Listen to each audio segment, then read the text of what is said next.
And we're back. Finally, we said new year last time, but this is actually the first episode with episodes of the new year. Yeah, the first new turn episodes. Oh man. Yep. As always, I am Sleepy Witch, joined by DJ Azure, the 2.5D here talking to you. Not much to say. We got another recap for Ultraman, so we will just not. It was cute. It was another little animated kaiju thing. Really, not really much for us to say there. Really excited about the episode that'll happen next week because the moon. Yeah, we're finally going to the moon. Oh man, I can't wait. I still can't believe we only have 2 episodes left, and I'm gonna be so sad. Yeah. I mean, hey, well, we gotta enjoy things while they happen. Mm-hmm. Oh man. I like I said last week, I am so glad that they really wanted to make this one very easy for newcomers to watch. And oh yeah, because it was a perfect entry for us to get into it. Yeah. So, Gotchard, you probably know what I want to start with. The fact that the movie's canon. No, the other thing that really excites me about anytime we start these. We got the new opening. Oh man, with Flow. Oh Bro, god. We added Flow. We have a remix, not remix, but the words have changed. We have a different version of the same opening song with the lyrics slightly changed.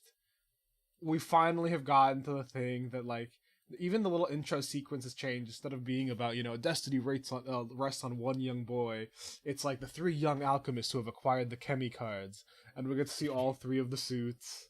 First of all, great. I do really like the song. I like the first version of the song. The version with Flow is also really good. Yeah, I'm so happy. I'm so happy with how good it's going. Yeah. Now I'm just kind of sad because that means I now have to wait for the full version of that song to be available as well. Yeah. Because again, they've been nice enough. Chemi X Story back on /Flow TV version is up on Spotify. I can listen to the small version, but it's not the same. I want the big boy version. Yeah, it's great. Even small things we actually get the Henshin with all 3 of them when they call that out now. And we got the new bad guy with a Rubik's Cube theme, so that gets added in.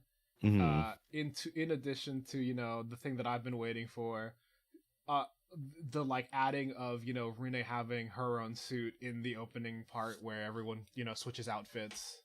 And obviously we see the new suit for Spanner, but I mean he already had a suit, so his thing is pretty similar. In addition, it's just cool.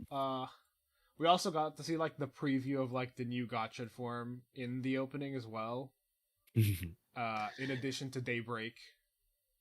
Yeah, man, all the stuff with Daybreak is just such a mystery. I want to know what's going on there. Yeah. Talking about the episode proper, we've finally been introduced to this new antagonist. In my head, I keep wanting to call him Gideon. I don't think it's pronounced like that. No, it's Garyon. Garyon. Yeah, and what's also funny too is that because of the way his hair is, I keep forgetting that he actually has a single monocle or a large monocle. It's like I don't notice it because his non-hair covered eye is has the monocle on it. Yeah, that's fair. Yeah. I really also like that. In general media, in one of the things that alchemy in our world was originally supposed to be was transmuting other metals into gold, and so a lot of media that uses alchemy as a source makes gold either a thing that cannot actually happen or makes it a forbidden thing. So it's also cool seeing that his theme is that he makes gold versions of amalgams. For his alchemy. That is such a cool concept, and especially because considering that he has that gold Rubik's Cube looking thing that he's always messing with endlessly. I also did obviously I make the mention like, oh, Daybreak is, like he's Hot Wheels Gotchard. I love him, but he's orange, and I had the realization when I actually like, because his little eyes are blue, so he really is like the color opposite of Gotchard. Mm-hmm. Because blue and orange are opposites, and he's got, he's the orange version with the blue eyes instead of the blue version with the orange eyes. Mm-hmm. So that was just neat. He is also apparently voiced by Daigo. By Daigo? Yeah, Daigo from oh god, what? Oh god. Kyoruger? I think so. Wait, what? No way! I did not realize that. Okay, I did not. I saw people tweeting about that. Like, I thought you would know. No, I surprisingly did not know this. I did not look at it. I did not look into it this time around. But really? Oh my god! Daigo Naito, who played the voice role of Taiga. No, I think his actual name is Daigo. So it looks like this was a Ultraman. Oh, okay. Okay, I'm wrong then. Sorry, I saw someone just say, "Oh, he's played by Daigo," and I was like, and I also thought it was the guy from Kyoruger. Oh no, yeah, he is the actual Ultraman Zero from Ultraman Saga. So yeah, like, oh, that's so cool. I realized that. Ah, interesting. Well, we found out the truth. Yeah, I mean, the voice acting for him is good. I want it to be like, I'm surprised, but like, hey, look, the sisters had something to do with the academy. So I'm like looking into it, but yeah, like apparently like Daybreak, what's it called? What was it? Daybreak was using Time Lord, I think it is. I didn't wait. Do I wait? I think I have that card somewhere. Yeah, he has a Time Lord Chemi card. Yeah, but yeah, like they talk about that they're going to use that in the preview for the next episode. Mm-hmm. That he's going to use Time Lord to send him to the past. Obviously, we're going to see what happens there. We have, I mean, obviously it's funny that like, oh, the moon shows up as he's shown up because now it's like the day and night. He's got the little gotcha igniter, which I like that like thematically it only gives him a cape. That is true. It really does. It just does that and gives him flames. Oh man. But yeah, and after that we do get a scene with Spanner and his mentor, and he still jobs except this time in chess. Dude, it's so funny that he's shown up was like good once. Again, he's gonna be better once he has the drive. Well, once he actually can like use the driver well. But like, damn. Yeah, it's really sad that like he's just getting toyed with, and it's like, yeah, it sucks. Oh man, but yeah, I do hope that he does get to like show off more, but man, it is the way that they find the Chemi, because like the Chemi this time around, what was it, Moon? He basically gets to jump around in shadows, and shadow manipulation's always so much fun because you basically see them like looking all wacky, like, so yeah, like, okay, cool, back to the high school wackiness, and like they're basically on the ground trying to like find where the moon Chemi the moon amalgam is, and then they find him, and then Renee uses the habanero card to get it out. It's so funny. Yeah, but it also makes sense that the one shadow that doesn't move, like, it was cool, it was kind of clever. Yeah. But after the Daybreak fight, like, man, having Daybreak basically just show up and be like, hey, bad future's coming. Also, you're not strong. Like, you can't beat this guy. So, don't worry about that. Yeah, and it's like yeah, he even did that even with using both UFO and X-Rex. Yeah. And then we get to the big reveal, which is something that I guess we all were just like waiting to happen, honestly, where Sensei is a bad dude. Here's the thing. I want to believe in Sensei. Okay? I want to believe that right now, like, this is a bad guy turn, but he's still good. But yeah, the bad guy turn was rough. in addition, seeing the Abyssal Sisters and like they're all wearing the like uniforms, and it's like these are my new group of students assigned to capture the Chemi cards. That was so funny looking, because like, because it's really funny, like, seeing them, like, just wear the caves, because it looks so strange seeing color on them. But yeah, it's Yeah, like, oh, something's just really wrong here. What the hell did Garyon say to him, like, in like after it cut away from their conversation? Like, yeah. That I mean that is what's gonna determine it. And he defeats Moon only for Moon to basically immediately come back. Uh, and then Daybreak has to deal with it. yep, and yeah, we get Spanner losing a second time this episode. Yeah. Oh, we also get Professor putting on the Dread Driver. Oh yeah, that was like, it's I like that he beats him, and it's like the difference is our difference in experience. hmm yeah, like that makes sense. Yeah. Unfortunately, it does mean that he does have to lose again. Yeah, but this is supposed to be hopefully the motivation for him being able to actually use the driver, because again I don't know what happens in the movie, but he's unable to transform right now, and Rene specifically unable to use alchemy after transforming as well. So we're just kind of waiting until they can actually use the drivers in the show. Yeah, and then we're gonna see like the actual like other Gotchard Ignite stuff with during the next episode. Yep. So yeah, and we're gonna get Fire Gotchard. So we're getting our first. I mean, no, it's like I want to say upgrade, but like no, we'll see like if it's a full on upgrade, because I mean it kind of has to be, because like it like since we only did get X-Rex and UFO-X, so yeah. I mean, we'll see. Yep. The big things there. Oh god. Sorry, a yawn hit me there. But the big thing is Spanner has also had his Chemi cards taken, so getting them back will be a whole thing. Yeah, or like it might be like an alternate way for him to transform, maybe. But we'll see how they introduce Spanner.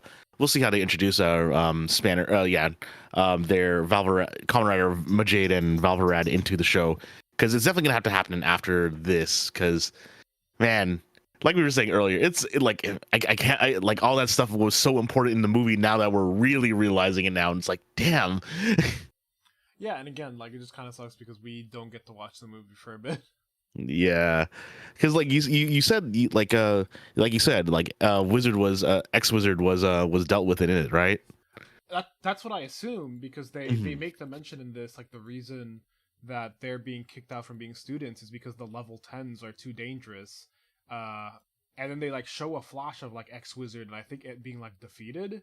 So I assume that's a movie reference they're showing. Yeah, it's man, yeah, it's so maybe it wasn't handled in the movie, but I haven't seen the movie, so I don't know. Yeah, I mean, I'm assuming it is. I'm assuming it is. I don't remember. I need to like double. I need to do my side research for this, because like all I've seen from the movie is just the Majade transformation. Yeah, I've only seen the Majade stills, but yeah, he says the prior incident with Inspector Kumiya was the final straw. Then it's the threat of level 10s going on a rampage, and when they show the like them throwing an explosion, the people jumping away from the explosion are them, in addition to Geets, Tycoon, Buffa, and Nago. So that would be the movie, right? Yeah, that is 100% the movie. And then the high rank alchemist turning into amalgams, because we have the other guy, the other inspector guy, who we haven't seen after that episode, basically grab X-Wizard and turn into amalgam, or at least I assume that's what's happening. Again, we get like clips and implication, but we don't see the movie, or so we haven't seen the movie, so we can't say for sure. Yeah. Like no, I looked it up, because the thing with the flaming head, that actually was the Wizard Amalgam. Okay. So, and that was the what's it called? That was the movie. Yeah. It was the other inspector that was with the glasses one. Yeah, that makes sense. I mean, it makes sense, but it kind of sucks that we haven't seen it. But yeah, next episode's exciting. I like where we're going right now. Just Yeah, bit of time travel. Use Time Lord, see what Daybreak sees. yeah, but also it's just the thing it's just kind of upsetting being like, hey, you have the opening. They're telling us that these Kamen Riders happen. It's just we haven't seen it, so I'm just kind of like, all right, can we put them in the show now? Yeah. unless even if it did make the storytelling a little bit messy, this might also just be what they showed with X Wizard might be showing in the next episode too, because from what I see here, Kugamiya is in the episode preview as well, so it might also have some movie scenes as well too to explain, like, to kind of recap from the movie. Yeah, hopefully. We'll see. It's a bit messy, but we'll see. I mean, it's only messy for us in the West, honestly. Yeah. But Man, what Fathom events, please? honestly, I would, Like, I mean, just make it 2 weeks, or like, whatever it takes. Like, even if it's, I just want to watch these at the same time as Japan. Okay. Honestly. Yeah, I mean, like we were lucky, I think, with because with one of the Dawn Brothers movies, I think, like, was like released like the month after, or like, within weeks. Like, we were lucky with Dawn Bros. So who knows? Maybe we might get it because it's so important to the story. We can only hope. Yeah. But honestly, speaking about important stories, Oof. the story the trial of Racles. Yeah, the trial of Racles plus like the backstory time. Mm-hmm. So one of my buddies was like mentioning, like, in any other Super Sentai series, an episode where they turn into kids would be like a big thing. Like, it would be the A plot of the story, but no, it was the B plot to us getting more backstory. And this time around, it was actually more original backstory, I should probably say.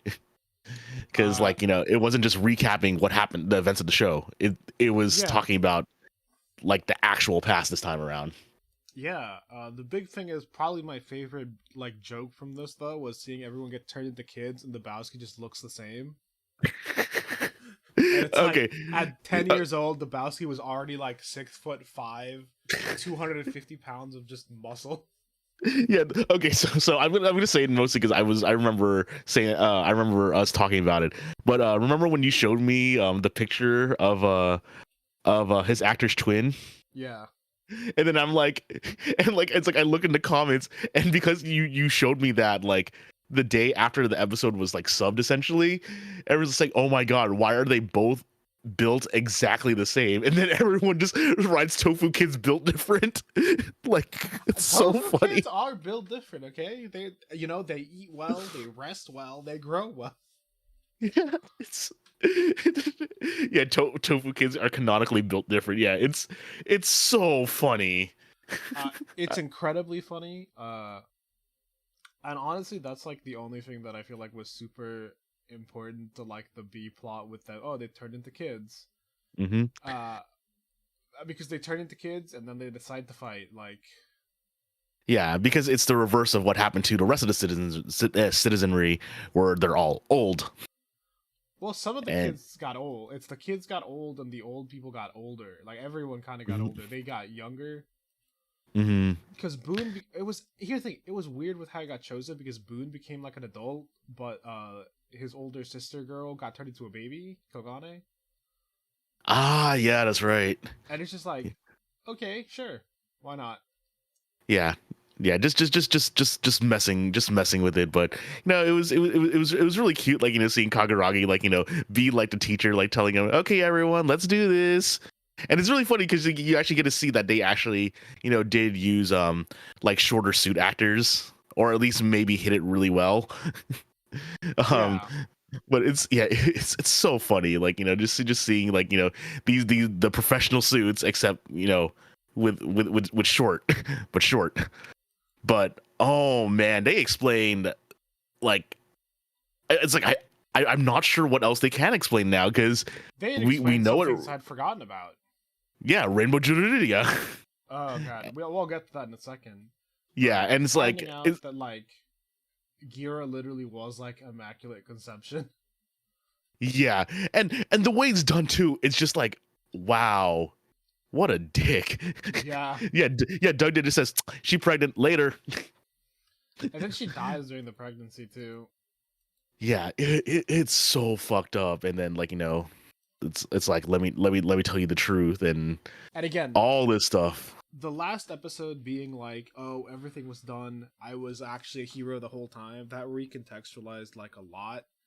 Mm-hmm. This next episode recontextualizing even more and turning Racles, because like, if we go to like a really generic, not even like toku, but like kids show like theme, we have the main character who's a hero, he wants to befriend whatever the power system is, we're friends and we're gonna fight together till the end, and like the bad guy or rival, they're always like, well, they're just tools, I don't need to use them or whatever, and like I don't need to stoop to that level. And that's like the way Racles has been this whole time, for us to only get to the backstory that as a young dude, he was told that like your brother is only a tool, and it's like, no, he's my brother, regardless of anything, Gira is Gira and he should be nothing else.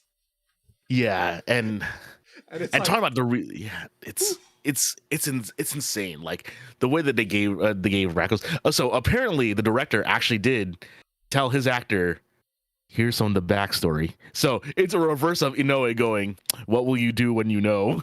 No. He actually played it he actually played a lot of the series with the knowledge that this is like with the actual backstory. Yeah. So, and it's like he played it so well. Like, man, it's like just never knowing, like, if he actually really is evil, but like, him just basically playing off like, everything is a tool to me. Everything's a tool to me. I used all these people.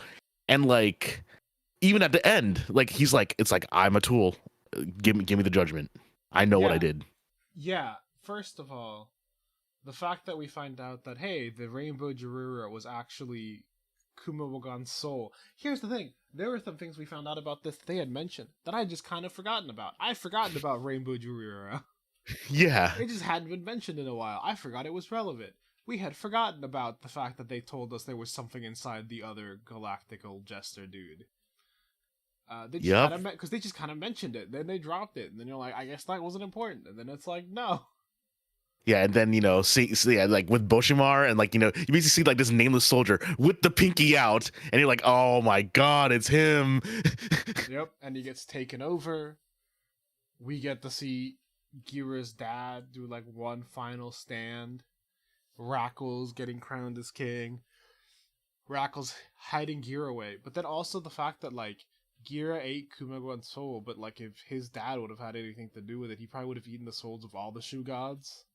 Maybe, but I feel like that's the implication. He said the more Shu God souls he eats, that's how he'll like become like a more powerful like killing machine or whatever. Mm-hmm.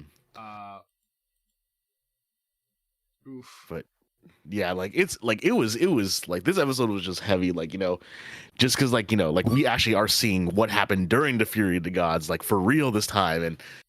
Yeah. Oh my god, And his first edict as king was to make Racles an evil king by basically being like, your first order from from me, the real king, is that you can't do anything to help anyone. Yeah, it sucks so much for Racles, man. Yeah, and especially just man, the entire thing. The resistance, the everything, like Racles actually being the one who cares about things above all others and was willing to like truly do whatever it takes to like fight the real enemy. In addition to the fact that like while everyone's gone, he basically asked Rita like, hey, purge everything you've just heard now from the history books. It doesn't matter if I was doing it for a good reason. You can never justify taking as many lives as I have or sacrificing as many people, even if it is for the greater good, Oh, God, that line was like... Racles must go down in history as the worst king. Yeah, it was so good. Oh my God. Like, yeah. And he actually... And he actually says it like, kind of with a smile, because it's like Gira will know the truth now. Like Gira knows the truth now. I could move on. Rest And easy. And again, it's so like we're going full circle. Where the first thing that happened was Gira being like, if you're justice, then I'm evil that will, bring you down. Racles really did become the evil to bring evil down. yeah, it's like, oh, he's taking my role. like, Oh, like last episode, we were like kind of laughing over how Giro was like just getting in the way of his plan, but still completing it for him. Just like it's like it's like I had that planned already, and you just burst in and accidentally did it for me. Like we were laughing about it, and now it's just like, oh. and at the end of the day, one of his final things was still just being, well, when he's like, I dragged my brother into this war, to which Rita replies like he made his own choices. He fights because that's what he chose, and then he's like, "You're right about that. Gira is Gira." It's just so Yeah. cute. I love how this has all been like recontextualized. I love how this has been reset up, and like, oh my god, that he's done all these horrible things, but he did it because he loves his brother, because he wants to save his people. Like, whew. And then, like, at the end, it's like, the worst thing has happened, because we do see that what's inside the other jesters, another fucking Doug dead. Yeah. I mean, we knew he wasn't gone. Yeah. At the same time, His, it's like, oh, cool. So he did die technically. yeah, but I mean, he can make another one. I guess Mhm. because everyone kind of had a power, and I guess his power includes being able to remake himself. Because I think we were talking about this, right? Like with water bears in general, like these things are like functionally immortal in real life, anyways, too. Yeah, because they can basically like hibernate and like become unkillable. Mm-hmm. So it makes sense that he can kind of hibernate inside a dude he's designated to become unkillable. Yeah. And it's funny too, because like you basically like yeah, you basically see like the one that he basically took over basically go back to like grunt and goo goo. And then he immediately and then it does a just a random cut, and it immediately shows him in giant form. He's like Doug just like, I'm still playing with you. I'm not done yet. And I'm gonna make things so much worse. Yeah. And then I, we get the verdict, guilty with the death penalty. But because, your crimes are too heinous, we have to give you the death penalty plus. yeah. And then it's, oh my god, it was so good the way they set this up too. You will live as a tool. They're like, oh, the way they reverse that, it's so good. Yeah, again, like for the story, it's going full circle, but with renewed context. It's amazing. I really do like it. Mm-hmm. Yeah, it's like yeah, it's like we kind of we're just recapping it, but oh my god, just I mean, the main things that we want to talk about are just things that just happened. In addition, like seeing him and his brother, like shake hands, and then like the little younger versions of themselves hug. It's super cute. yeah. And yeah, it's like Gears like, yeah, you really did care about everyone. And still like, but yeah, like even Racco's like, I still killed people, so yeah, it's Yep. And it looks like we're going to kind of a silly episode next week, choosing a leader by some kind of mock battle with little squeaky hammers. But also, it looks like there's some sort of power hidden in everyone's artifacts. mm-hmm. So maybe everyone's time to get upgrade form before the end. Hopefully, I mean, we'll see. But yeah, it's really funny, like just seeing the different like just seeing Racco's like just chained up and stuff like that. But Yeah. and we're gonna see Suzume again in the jail cell. I mean, that's just how it is. Yeah. Excited to see kind of where we go. Oh, we also didn't talk about something important, which is the fact that apparently, like, since the immortality thing was put onto Rackel's sword, he basically just Yama was able to just copy it and like distribute the program to everyone's swords. Oh, I forgot about that too. Like, oh yeah, that's right. That did happen, didn't it? Which is just like that in itself conceptually sounds insane to me. Like That is just a program, cool, yeah. But like, damn. Oh man, yeah. Yeah, like this is. We still have 6 episodes. I wait. It's either 6 or 5 episodes left. I can't remember exactly because I think they said there is going to be a special before Boon Boonger. So. Yep. Oh my god. It's so intense. Like it's crazy just how much the story is like and just been so consistent. I mean, yeah. Honestly, it's been nuts. Mm-hmm. But yeah, no man, I really can't wait to see how they do this because yeah, like we are able to just keep killing jesters because we are seeing that the leech girl is Hibiru, I can't remember her, Hibiru is being dealt with I think next week because we do see Kaguragi like spinning her around. So hopefully, you feel like what's his name I don't know, Doctor Dude would just show up because hasn't he been wanting to die forever? Yeah. But I mean, we'll see how that happens next week. We'll also have an Ultraman episode talking about next week, so just exciting in general. Yeah, there's just a lot to be excited about. I can't wait. Like King Oger is just like, oh man, I can't wait. Yeah. I mean, and then it's wrapping up, but it seems like it's wrapping up on a high note, so very excited about that. But yes, so consistent. We'll be back to talk about that next week, though. Later. This program is brought to you by our unending love of tokusatsu. If you enjoyed the show, please be sure to like and subscribe. And hit the bell for notifications. And if you would like to support us further, consider becoming a patron at our Patreon, Half Hour Henshin. You can get some exclusive benefits, such as your name in the credits and joining our sticker club. Or, if you want to help with a one-time donation, you can also find us at Ko-fi at Half Hour Henshin. You can email us with any questions or theories at halfhourhenshin@gmail.com or on Twitter at halfhourhenshin.